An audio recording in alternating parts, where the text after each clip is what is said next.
Morning, thank you. I don't want to add too much. The previous speakers have highlighted the challenges very impressively. I would like to point at the safe landing climate's lighthouse activity of the WCRP, which has been developed recently into a science plan. And the things we want to focus on are exactly the things that have been highlighted in the previous talks. So we want to ensure that we are on a path to better quantify climate risk.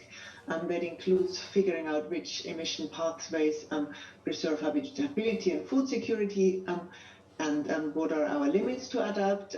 We want to focus on risks of high probability, high impact, low probability events, including tipping points, large carbon release, and a lot of the events that have been highlighted in previous talks this morning.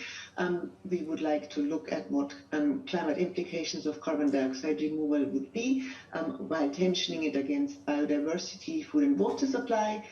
We would like to be better able to determine risk from a long-term redistribution of water, including the human impact, the direct human impact on water, like extraction, and particularly focus on the sustainability of glaciers and tropical rainforests.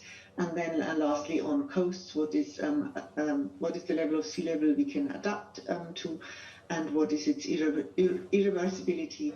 And the tools we want to address these challenges with are modeling much better the interactions between various Earth system components. How is the carbon cycle impacted by extremes, vegetation change?